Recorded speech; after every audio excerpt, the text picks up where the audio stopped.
The world feels a bit toxic and blah these days, doesn't it? The same old people coming up with the same old solutions for big problems that still don't work. We need to change the game. Well, welcome to Women Advancing. Join me, host Kate Byrne, in this dynamic bi-weekly podcast, bringing together female founders, funders, and thought leaders.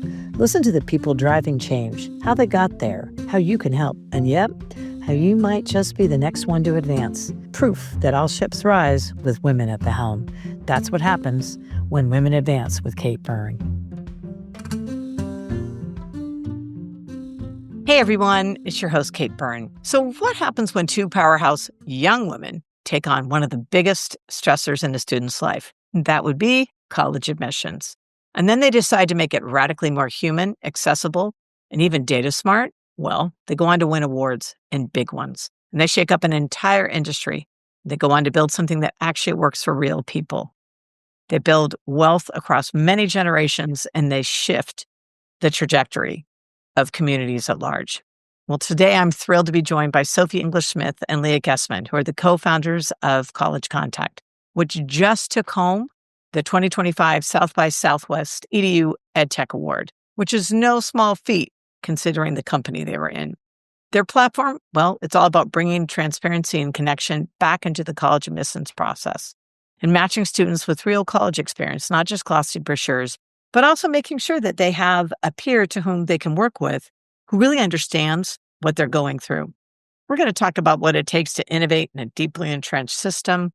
We're going to talk about what they've learned about running a company, about Gen Z, about the importance of understanding financials, of being scrappy, so much more. And then we're going to also learn what's next for this rocket ship of a company. Join me, listen in, and stay to the end, because as always, I share my KB takeaways. Let's hear, right? Welcome to Women Advancing. We are so fortunate to have two of my favorite female founders on the planet. I am now devoting at least one, if not two episodes a month to female founders. And we are so fortunate to have the founders of College Contact. We've got Sophie English-Smith, who's the CEO and, of course, co-founder, and her partner, Leah Guesman, who is the COO. Welcome, you two. It's great to see your smiling faces. Thank you for having us, Kate. We're thrilled to be here. And what the world doesn't know, but I do, is both Sophie and Leah have just returned from South by Southwest, where they won the Education 2025 EdTech Product of the Year. So yay, ladies, congratulations. Thank you. Thank you. We're thrilled. It's so exciting. Yeah, I want to get into that a little bit later. But for now, I kind of want to start at the beginning and take a look at, I just finished moderating a panel over at Darden's Graduate Women in Business. And I did it along the lines of a day in the life of an idea. So many people have ideas, but so few people actually get it up and into the realms of action. So what sparked your idea in the first place? And then what gave you that push to go? Yeah, that's a great question. Our company has an interesting founding story. We were founded from an accident in my dorm room at UVA. We had a TikTok video go viral where I was talking about getting into UVA and how UVA was my dream school. And interestingly, the next day we had thousands, I think a waitlist of 5,000 students reach out for help. I was 19 at the time, so that was a pretty shocking moment to see 5,000 16 through 18-year-olds asking a 19-year-old for help. But what was really compelling was that 93% of them wanted to pay us, again, as 19-year-olds for help. And I knew I couldn't do it alone, so I started calling some college friends, started recruiting them and saying, let's work together, let's band together, and let's start helping some of these students. Clearly, there's a problem here if 5,000 students that found me from one TikTok video are willing to pay me to help them get into their dream school. And so Leah was actually one of the first people I called.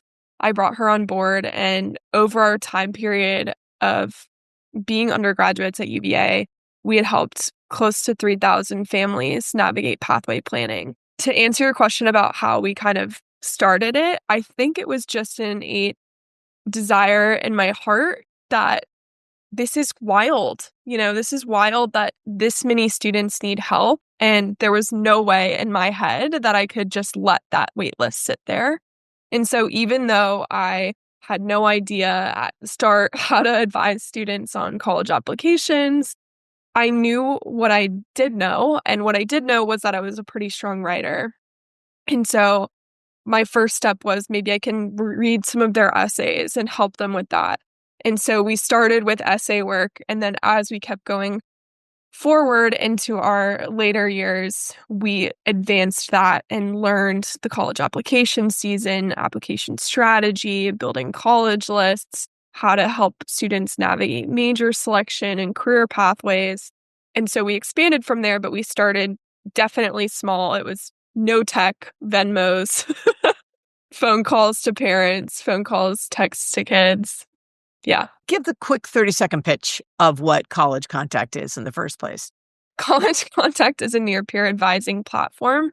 We help individual high schoolers and families, and then high schools in the K-12 space navigate career and college planning. So we go in and help counselors. We provide this army of vetted and certified undergraduates to come in and support their caseloads. And we also work directly with families that are struggling with what are my students' next steps? How can we help them get there? And how do we make this relatable to their situation and personalized to the family's needs? Fantastic. What do you wish you'd known before launching? What's something no one told you? Well, I think the biggest thing that Leah and I talk about a lot is honestly, I had no idea when we first started that this is where we would be today. I really did not see in the early days College Contact being something that I would take full time. I was still recruiting for banking and finance jobs. I actually got my dream job. Leah got her dream job at Oh, BCG. So we did not think that this was going to be something we were going to take beyond college. We saw it as a side business. And I think that that has a lot to do with how I saw startups and startup culture. mhm. How I understood startup culture in tech was it had to be some sexy, innovative thing. And to me, college advising using college students with no tech was not something that I saw being a big company. And so, it through college, I felt like that really limited our ability to grow because I wasn't thinking big. I was thinking, let's just help the next student, recruit the next college student to help us. And I talk about this a lot with the students we mentor now because when they come to me and they're like, I don't know if this is a good idea, but I have a lot of traction. I have a lot of organic traction. I tell them some of the best businesses built in the world are the ones that aren't, the new ChatGPT of the world, right?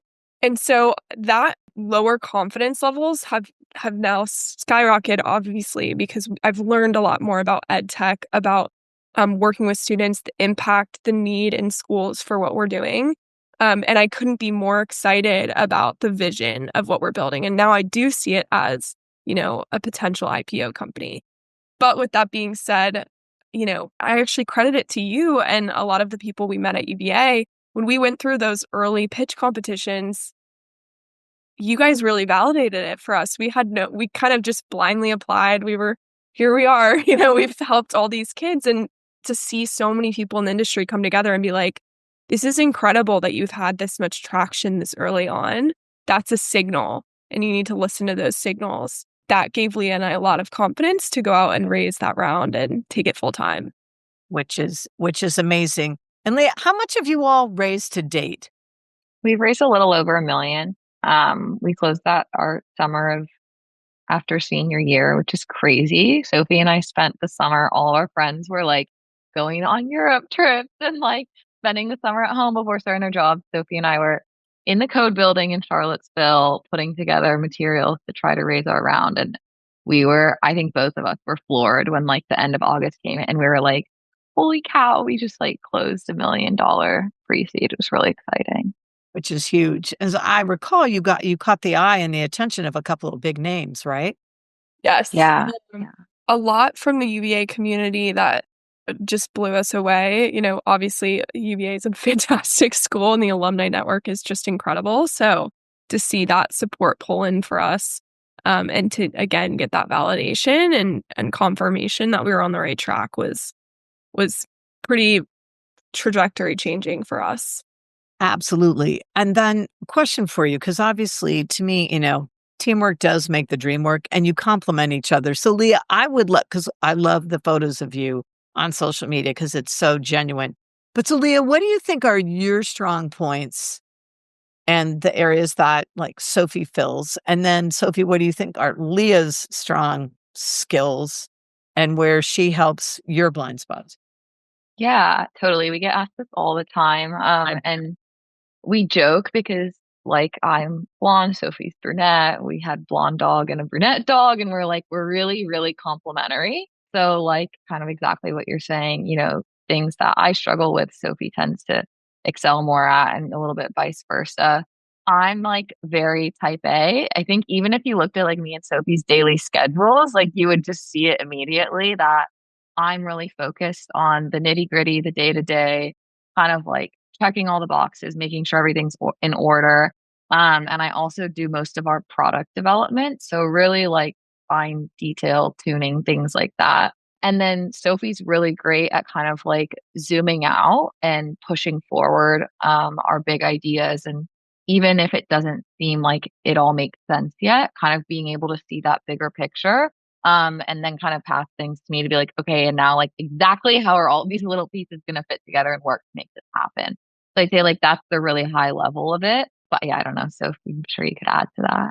Yeah, I think that's a great overview. And a more tangible note, if you want to know that, Leah again does a lot of the product stuff, operations, handles a lot of our mentors and program operations. So she's my go-to when I'm like, all right, this is what we're gonna do. Can you actually do it and build it? Do it. And then I take over a lot of like the sales, pitching, investor relations, stuff like that. Right.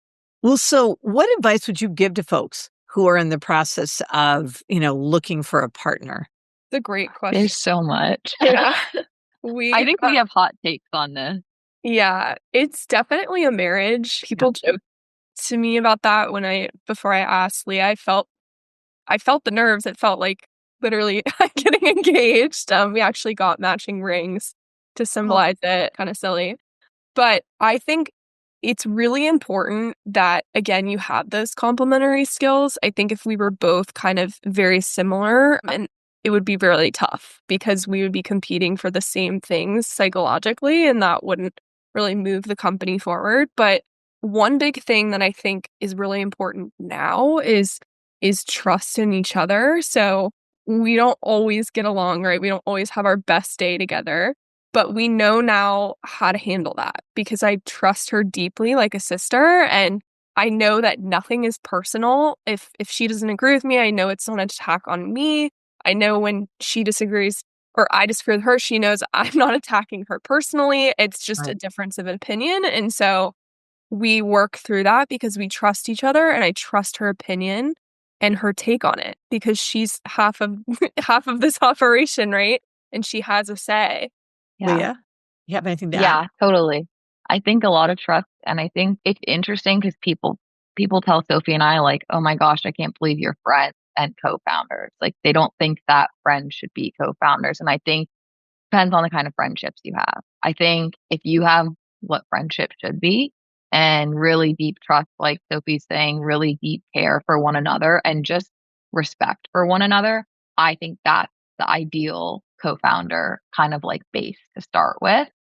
Because like Sophie said, it is like a marriage and all of those things do play so well into being able to have really honest conversations, being able to get through periods where either the company's not doing as well or your relationship isn't doing as well, like having that durability. But I think if you don't tend to have friendships like that and you have trouble like really having those relationships with people, then working with someone who's more at arm's length and who you're full business all the time, only business, maybe that does work better. But yeah, I think it depends. And I also think it's Sophie and I have a unique situation where we're not a technical and non-technical founder, and neither of us is a developer. And so I've seen co-founders where like it's just a super different relationship. Someone's like off building 2,000 miles away and someone else is doing everything else. It depends. But I think I prefer our situation any day. Yeah.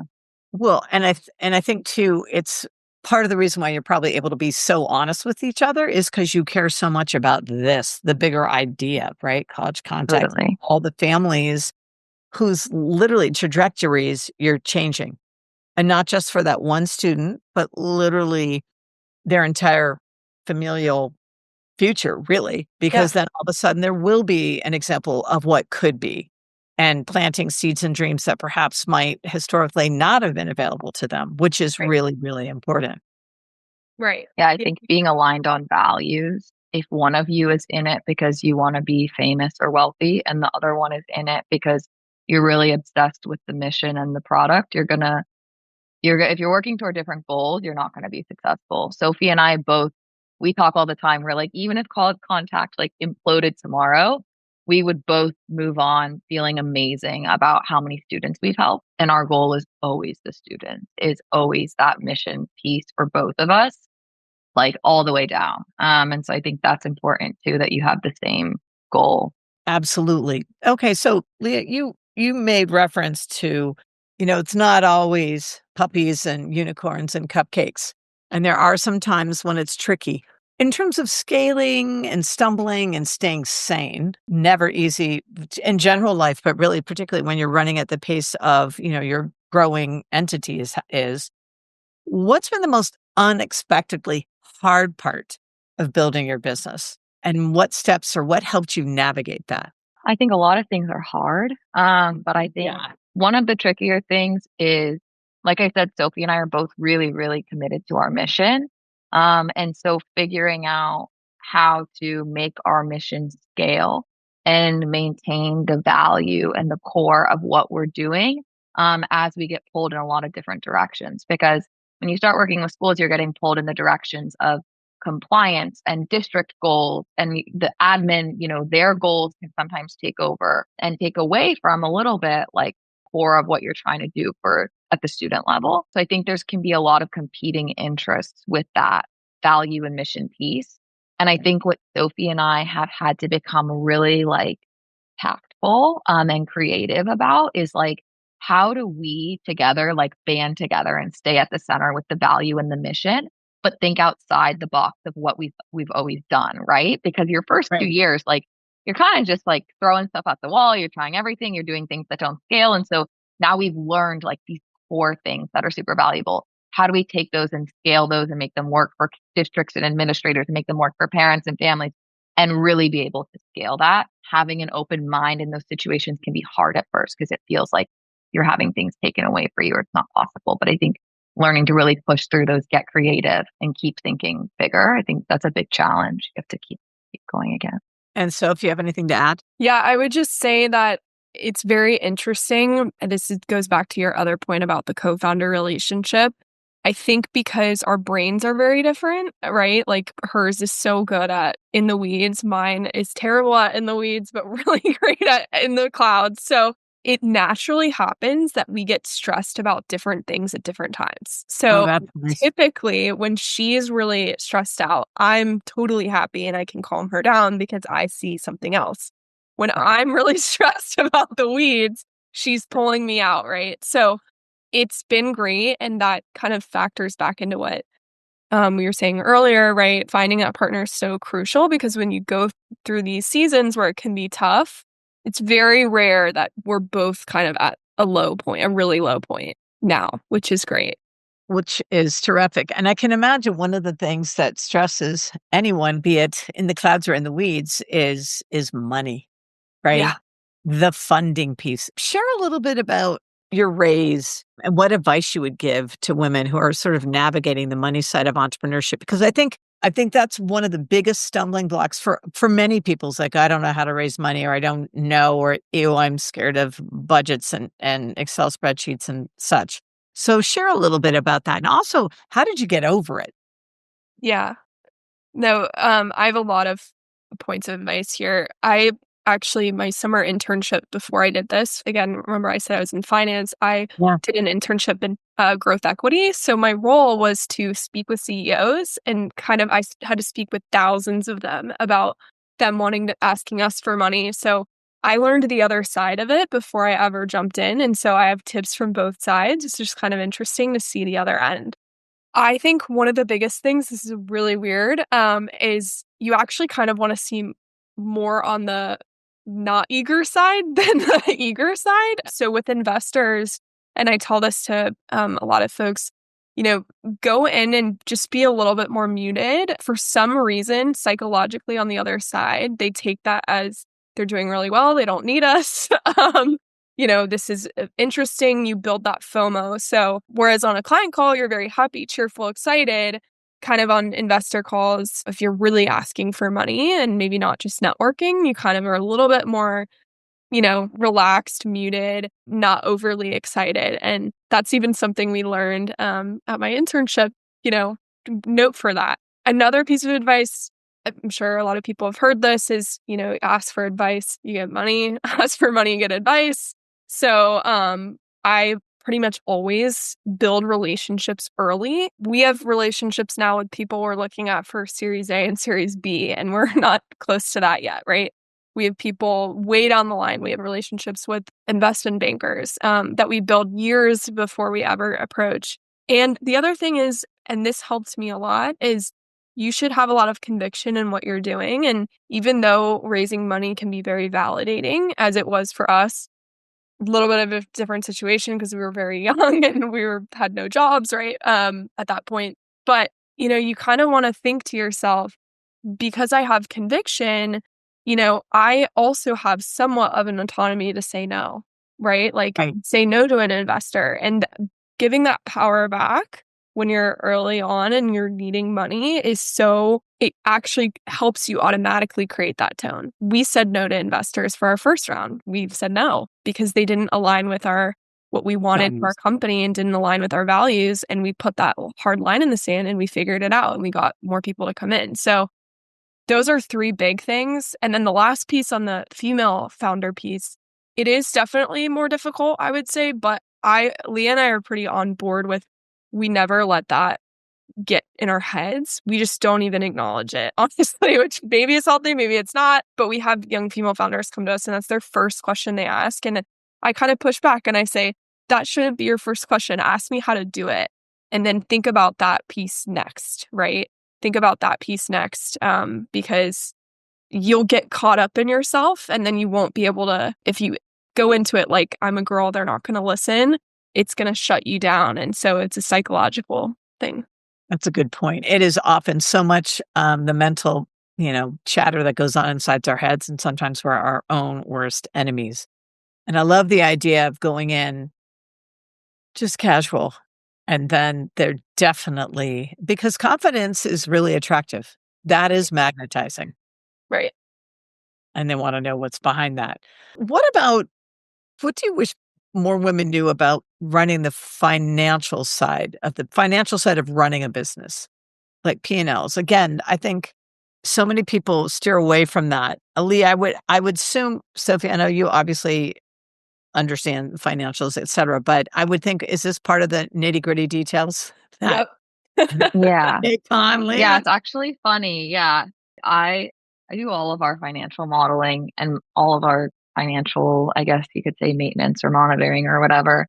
I think my advice would be a few things. Well, one, like financial modeling itself can be really overwhelming and it can feel really scary. And it's not something that I would just try to do like on your own and figure out. I would really try to talk to somebody. I kind of like, there were a few amazing mentors that like helped me start to get the gist of it when I was first building a model, but I did build my first models like mostly on my own. And I wish I had someone to actually sit next to me and help me with it. So if you can find someone like that, if you want me to do it with you, like happy, I'm sure Kate will have our contact info. Happy to hop on a call with you to talk about it. Because it would have saved me so much time and quite frankly, so many tears. Like I've cried over multiple financial models. The first time I built a model and didn't cry at all, I was extremely excited. So that can be my vulnerable moment of this podcast. I think having someone really work with you on it and help you in the beginning would go so far and be so helpful. And then my number one piece of advice from managing finances as a startup is to always be thinking 12 to 18 months in advance and not thinking best case scenario, think worst case scenario. My models always have the ability for me to see what's going to happen if Sophie and I make $0. And that's it's easy to do that, but I always look at that because I want to really have an understanding so that I don't blindside Sophie like, oh, hey, like, we got 10K left. Like, go get out there, champ. Like, we need more money. So really like budgeting in advance, thinking in advance, and then also being scrappy. Like Sophie and I are queens of that, sometimes to a fault. But I think a lot of people and founders that I speak to that are coming from corporate backgrounds, they spend money on weird stuff. And they have way more like things they're paying for than I feel like what you need, especially at a very early stage company. So being scrappy. And then the last thing I would say is modeling sucks, but that is how you plan. And that is how you like figure out how you're going to grow. I think if Sophie and I had been more adept at modeling earlier on, and you can't really fault us, we were just coming out of college, but like it would have helped us get even more power out of our first million. And so understanding that like being able to build good models is really how you're going to be able to know when to put the gas down on spending money versus when to pull back and doing all that budgeting in between. So maybe we need another podcast about this because I'm trying to make a concise answer. But yeah, I would say being able to model, getting someone to help you in the beginning, always be thinking 12 to 18 months in advance and consistently checking in and making sure there's that line of communication from whoever's managing the budget to who's fundraising so no one gets caught off guard. Off guard. There's nothing worse than those surprises. And I actually have done that myself, and it's really true. And I think you make that mistake once, which in and of itself is extraordinarily, humble pie, bon appetit, my friends. And so once you do it, you're like, hey, I'd rather be open and transparent than sit there and tell a story.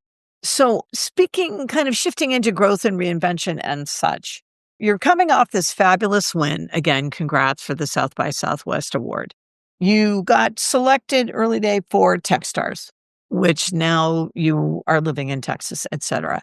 And it sounds like you're starting to think a little bigger because you're realizing, oh, wait, obviously there is a thing here. What's next for College Contact? Or that's got you excited or maybe even a little nervous. And we haven't even talked about, the impact of the current administration. I'm not sure I even really want to go there unless it's a thing, unless you see it really impacting you. But I'd be curious, sort of, what's the vision and has it changed over time? It's evolved a lot. When we first started, it was essay writing, and then it moved to let's just help you get into college, 15 college students helping. And then when we graduated, we realized we had about 30 people working as advisors, mentors. When we raised the $1 million, we said, okay, the first part of this vision that we see is we want every student to have someone relatable to them to work with and relatable to their situation. And so it evolved into let's go out and recruit and find a diverse network of people that want to come and help these students. And so today we have close to 400 mentors that are across the board. We have incredibly diverse mentor network, right? They speak 30 different languages. Over half of them are people of color. Close to 40% of them are first gen. And these students are incredible. We should bring some of them on next time. Some of them are were emancipated, got into like Duke, UVA, and Harvard. Some of them first gen immigrant, parents only speak Spanish, and they like made it to their top state school, and they're studying aerospace engineering and like biomedical engineering, and they're going to become like the next doctors and, NASA astronauts of the world. And so when we did that vision expanded, and now we were able to go into schools and say, look, we have someone for everyone here. We're someone relatable enough for this student to make their dream come alive earlier so that we can get them to that next step faster. So they're not wasting money, in an area that maybe down the line they're like, never mind, let me reverse, right? So that was like the first move in the direction of where we are now. And then the second part of the vision was we started realizing, to your point, not everyone wants to go to college. And it's not just the country isn't just college bound students, right? So, how do we expand our mission to be more equitable to those that don't want to go to college and more fair to those students that want to pursue other pathways? So, we retrained our mentor base and we taught them about non-traditional pathways and what trade schools look like and going direct to workforce entry. We included military pathways. And so now when we have a student come to us and they're like, you know what, I don't know, I don't think college is right for me, we can talk to them about all these options. And a big push we have now, what we're really excited about, is the community college option we think is excellent. A lot of states and a lot of communities have made it completely free for their students. And so we're big advocates for that because it saves a lot of money. It gives kids more time to decide, do I Right. go to trade school? Do I want to continue on to a 4-year? So it buys them that time. It allows them to have a little bit of a transition from start graduate at 17, and go Right. have fun. So we're big advocates for that. But as we expand, as you can see, the vision's kind of expanding, and we definitely see us being able to expand vertically and horizontally into other areas. And we've already gotten requests for, can you integrate careers in? Can you integrate like Greek life recruitment, social life? How do we navigate that? Financial literacy. So I don't know. We'll see. Right now, we have to be pretty focused on the current vision, but we're very excited about the future. It's amazing. It just makes me smile every time I read your newsletter. Look at any of your amazing posts. In closing, what advice would each of you give your younger selves, knowing what you know now? Leah, you want to Yeah, take that one? it's so funny. My dad just called me the other day and he was like, I'm giving this talk about grit and I just wanted to talk, like, I wanted to call you and ask, like, how you feel like mom and I raised gritty kids. And I was like, okay, well, way to toot your own horn, but also thanks for calling me gritty. I think the biggest thing I've learned from this whole experience is that expecting discomfort makes it a lot easier to handle. Yeah. I think constantly in the beginning, maybe like the first year into this, I constantly just like felt like something must be wrong with me or like I was failing. Remember one time I fully broke down to Sophie during a financial modeling session, of course. I don't understand, everyone's expecting me to be a project manager and I am not like I didn't do computer science. And all of our investors are like, berating me about our model and I didn't study finance. And I had all these like different roles that I was trying to take on and I was like, and I'm not an expert at any of them and it just totally made me feel helpless. And from that moment to now, I think what's really changed is that like this is a hard job. It's hard Yeah, to do all those things. It's hard to be a it is. founder. But if you can expect that discomfort and expect it to be difficult and be able to meet that difficulty with just like an eagerness to learn and grow and push through those moments, it gives you so much peace when you can just be like, it's okay that I'm uncomfortable right now.